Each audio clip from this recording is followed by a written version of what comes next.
এমনও জিনিস আছে যেগুলোর আমরা নাম শুনেছি কিন্তু কখনোই দেখার সৌভাগ্য হয়নি। তো হ্যালো বন্ধুরা, আসসালামু আলাইকুম। সবাই কেমন আছেন? আশা করি সবাই অনেক অনেক ভালো আছেন। তো এইরকম একটা জিনিসের বিষয় নিয়ে আজকে আপনাদের মাঝে চলে আসলাম, একটা ব্লগ ভিডিও নিয়ে আসলাম। তো সবাই সাথে থেকে পুরো ভিডিওটা দেখবেন। আর কি বিষয়ে কথা বলছি, কোন জিনিসটা আমরা দেখিনি, আমি দেখেছি তবে ভাবি দেখেনি। তো ভাবিকে দেখানোর জন্য এই কাজটা করা।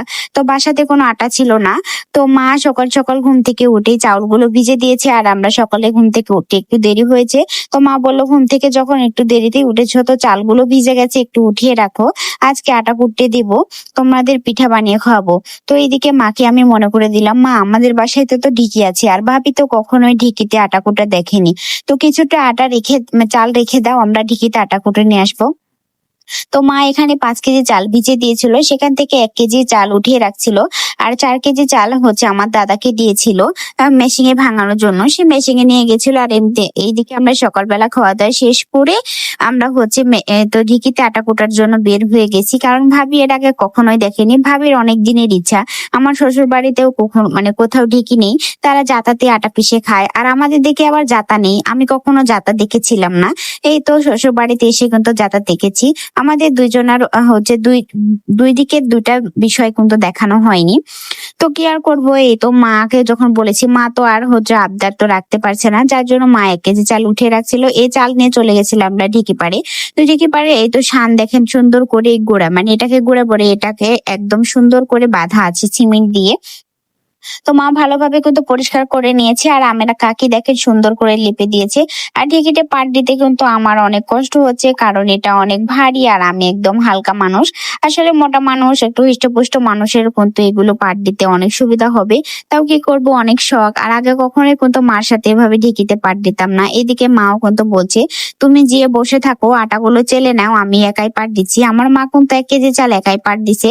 আসলে এটা অল্প, 1 কেজি চাল কিন্তু খুব একটা বেশি না, অল্প। মা হচ্ছে 1 আধ মণ চালও হচ্ছে ঢিকিতে পাট দিয়ে আটা করে দিয়েছে। তবে তখন আমার বাবা আমার মাকে হেল্প করতো, আমার বাবা আমার মা একসাথে দুজনে পাট দিত, সেটাতে অনেক সুবিধা হতো। আর এদিকে দেখেন এই দৃশ্যটা কিন্তু খুবই ভালো লাগছে। বারবার কিন্তু হচ্ছে লেড়ে দিতে হচ্ছে, কারণ এই তো এটা সব লেগে গেছে, কারণ ভিজা ভিজা ছিল। জাতাতে আটা করতে হলে কিন্তু জাতা হচ্ছে আটা আগে, চাল আগে ভিজিয়ে রাখতে হয়, রাখে তারপরে শুকাতে হয় চাল কিছুটা। কিন্তু ঢিকিতে নাড়া, ঢিকিতে কিছুক্ষণ ভিজিয়ে রাখার পর পানি সহ নিয়ে গেলে পাট দিলে কিন্তু ঢিকিতে হয়ে যায়। তো এইদিকে একবার হয়ে গেছে পাট দেওয়া।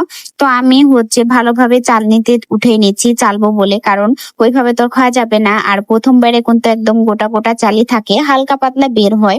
তো এইদিকে মা কিন্তু আবারও পাট দিচ্ছে, কারণ তলানিতে অনেকগুলো লেগে আছে। মাকে বললাম তুমি পাট দাও, তলানির গুলো সব উঠে যাক, তাহলে অনেক সুবিধা হবে তোমার পাট দিতে। আমার মা কিন্তু একাই হচ্ছে সব কাজ করতে পারে। তো এইদিকে ভাবি একটু শখ করে ঢেকিতে পাট দিচ্ছে, কারণ ভাবির উদ্দেশ্য করেই কিন্তু সেই জায়গাতে যাওয়া ঢেকিতে পাট দিতে। তো ভাবি বলছে যে প্রথম অভিজ্ঞতা, অনেক সুন্দর লাগছে কিন্তু ঢেকিতে পাট দিতে।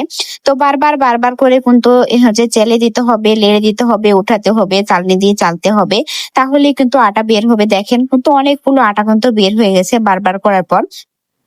আর আটা যখন শেষ পর্যায়ে চলে আসে, যখন শেষের বারে দেওয়া হয়, তখন কিন্তু একটা মোলকা বের হয়, গুটি গুটি কিছুটা চাল অর্ধেক অর্ধেক থাকে।